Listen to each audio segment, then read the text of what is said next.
Bonjour à toutes et à tous. Je vais vous raconter ici ce que j'ai nommé des historiettes.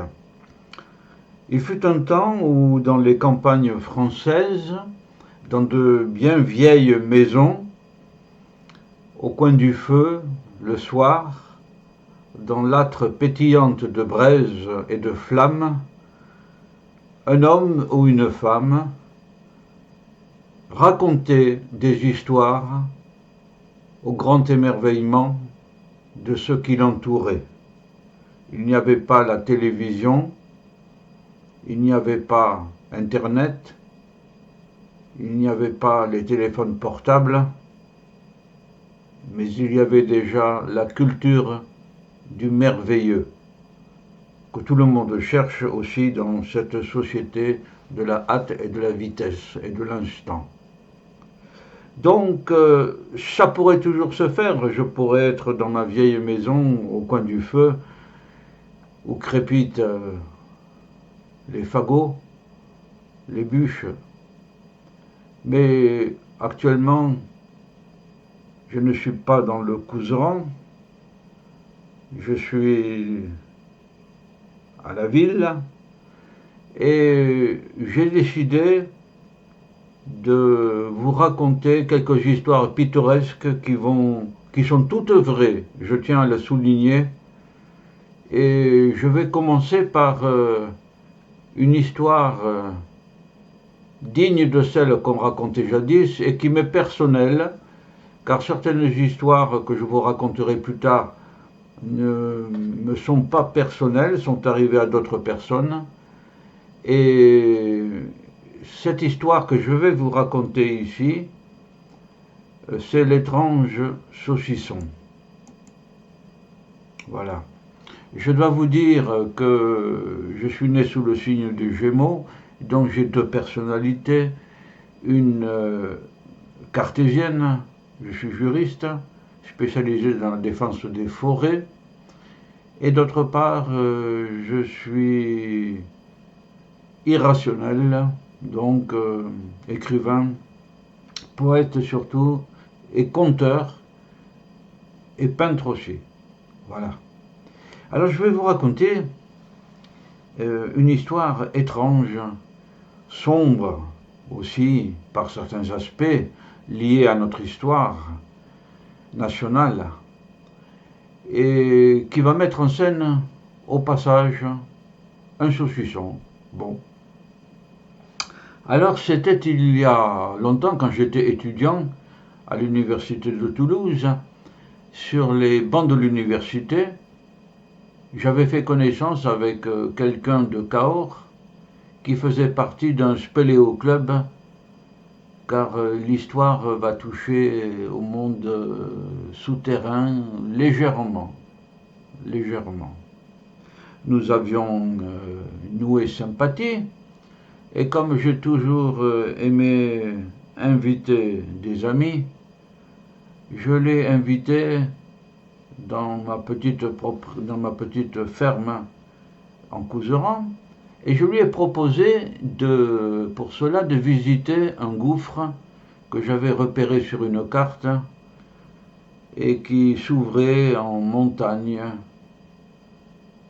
C'était un point sur une carte. Je ne me doutais pas que tout ce que je vais vous raconter allait se dérouler.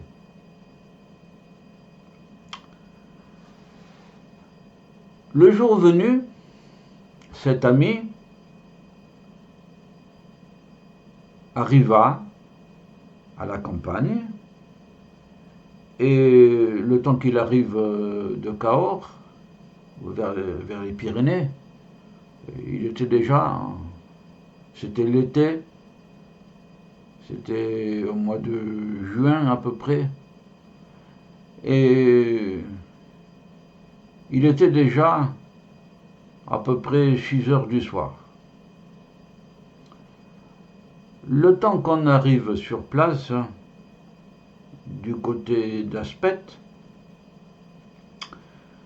La nuit commençait presque à tomber, c'était le crépuscule, et nous chargeâmes notre matériel spéléo, les sacs, les échelles, etc., car c'était le temps des échelles. Et nous entamâmes la marche. Nous prîmes un chemin bordé de taillis, de noisetiers, notamment. Le sol était caillouteux et nous commençâmes à gravir la pente. Nous allumâmes vite nos frontales car on y voyait de moins en moins. Nous marchâmes ainsi à peu près une demi-heure. Et à ce terme, nous arrivâmes sur une espèce de plateau dégagé, un pâturage si vous voulez, dégagé. Et en nous retournant, nous voyons à ce moment-là la plaine en contrebas, dans l'obscurité, où s'allumaient dans les maisons les lumières comme un serpent d'étoiles au fond de la vallée. Nous continuâmes notre marche et nous ne tardâmes pas à voir sur le côté une maison, disons une cabane en bois. Nous nous en approchâmes, nous toquâmes à la porte et rien ne bougea à l'intérieur. Bon, alors on poussa la porte, on rentra et l'espace intérieur était disposé autour d'une grande table en bois massif avec 2 bancs de part et d'autre. Il y avait sur le côté un étage à 2 mètres de haut, de quoi coucher, avec une échelle pour monter. Et mon Dieu, la nuit dehors nous entraînait à fermer cette porte, à nous calfeutrer à l'intérieur, dans une espèce de confort qu'on apprécie toujours. On s'assit et sur la table, il y avait justement un saucisson. Que faisait ce saucisson-là? Il n'était pas entamé, il était posé. Je n'ai jamais eu de réponse à cette question. Néanmoins, il était tellement appétissant que, vous devinez la suite, nous décidâmes de l'entamer. Après tout, on était juriste. À cette époque, on était étudiant et un prof de droit civil nous avait expliqué qu'en fait de meuble, possession vos titres. C'est-à-dire, le saucisson, c'est un meuble parce que ça peut être déplacé. Hein, on peut le prendre et le poser à côté. Bon. Et la possession, c'est la main. Et le prof nous avait tout expliqué. La possession, c'est la main. Donc, on prenait le saucisson. Possession, vos titres de propriété. Vous devinez la suite. Hein. Du fait de prendre le saucisson, nous en étions propriétaires. Voilà. Voilà pour nous absoudre de tout problème de vol ou autre. Bon. Avec un opinel, nous coupâmes une tranche chacun et le saucisson était excellent, bien sûr, surtout dans la situation où l'on était. Et nous sortîmes de nos sacs, bien sûr, une tranche de pain, des verres, un peu de vin, etc., etc. Et nous fîmes un excellent repas, dans d'excellentes conditions. Voilà. Alors, le saucisson ne nous embarrassa pas plus. On en avait mangé plus de la moitié. Voilà. On laissa tout sur la table. On sortit nos duvets. Et nous allons nous coucher après avoir rabattu une barre qui permettait de fermer la porte. On ne sait jamais. On ne sait jamais. Bon. Le matin vint, assez tôt, c'était l'été, donc vers les 6 heures du matin à peu près, le soleil éclairait de ses rayons toute la prairie autour de la cabane, et quand on ouvrit la porte, ce spectacle nous entraîna à sortir, à poursuivre notre but. Donc on prit notre petit déjeuner, et puis nous sortîmes, on regarda à droite et à gauche, et on repéra un bouquet d'arbres qui formait un petit massif à une 50aine de mètres de là.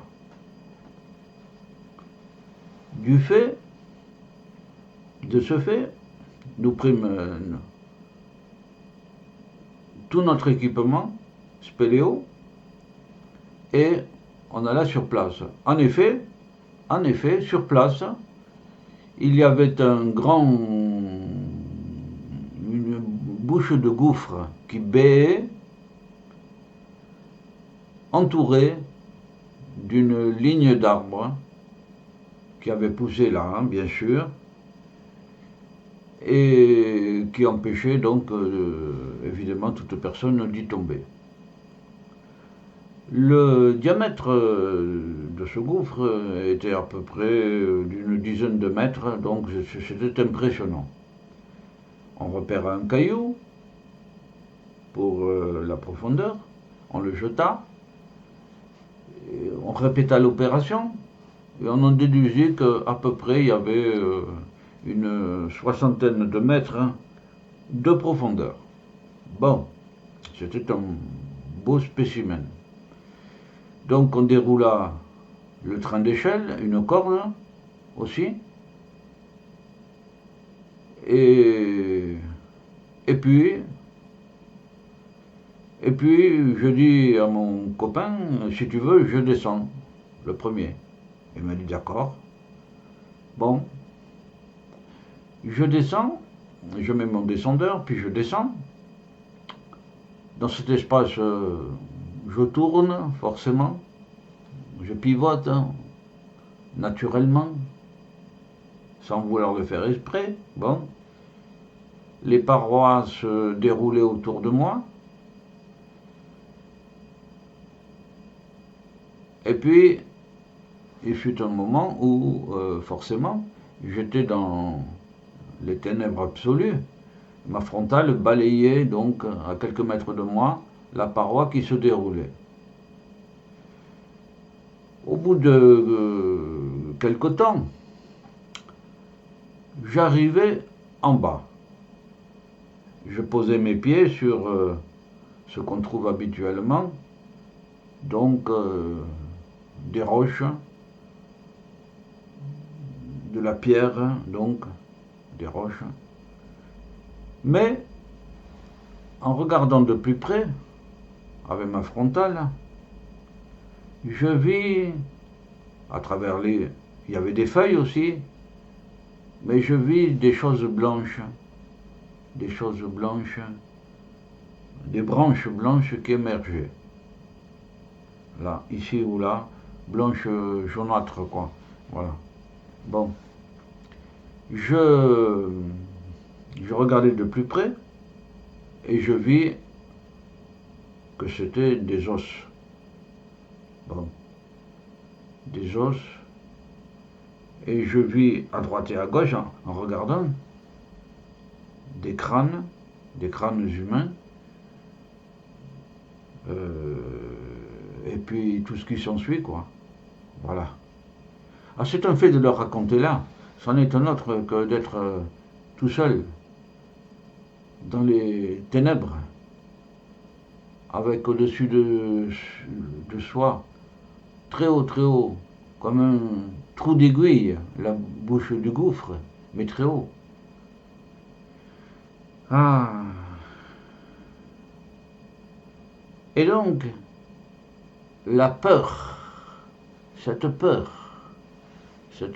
qui est inscrite au fond de l'homme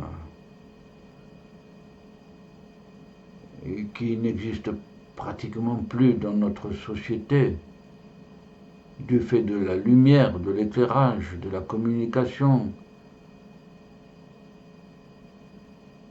sauf pour un petit enfant qui a perdu sa maman dans un supermarché, par exemple. La peur monta en moi comme une houle qui envahissait petit à petit tout mon être. Et j'eus la trouille, la peur, la hideuse peur. Donc, très rapidement, j'attrapais le train d'échelle et je remontais en balançant au début en arrière et puis ensuite en me redressant. Et même quand je fus à 1 mètre ou 2 mètres, j'eus comme la hantise que des squelettes se dressaient dans l'obscurité totale pour m'attraper les jambes et pour m'amener avec eux. Oui, en tout cas, je peux vous dire que j'ai grimpé le train d'échelle à une vitesse presque record. Les 60 mètres à peu près que je gravis en montant, eh bien j'arrivais donc presque sur la lèvre du gouffre, avec la lumière solaire qui était la bienvenue, quand tout à coup j'entendis une discussion. Oui, pourtant il n'y avait normalement que mon ami qui était resté au bord du gouffre, mais il était en discussion. Alors, je continuais à monter, à faire les manœuvres pour contourner la lèvre en courbe du gouffre et écarter un peu l'échelle de la roche. Voilà. Et ma tête émergea. Et je vis que mon ami était en conversation avec un vieux paysan en bleu, le bleu qui a été fourni par toutes les coopératives agricoles de France. Un béret, le regard pétillant, quand il me regarda sortir. Je sortais entièrement du gouffre, m'enlever tout mon matériel là. Bon. Et le paysan m'adressa la parole. Alors, vous les avez vus? Alors, j'ai toujours été un peu prudent, ou malin, comme vous voudrez, bon. Et je lui ai dit, et quoi? Alors le paysan, un peu surpris, me répond, eh ben, ce qui est en bas. Et qu'est-ce qui est en bas, je lui dis? Ben, vous les avez pas vus? Ah si, j'ai dit, oui, il y a des choses. Ah, des choses. Vous y allez bien, vous, hein? Bon, alors le paysan me répliqua donc, écoutez, J'étais petit, moi, je suis pour rien. Mais je suivais les adultes.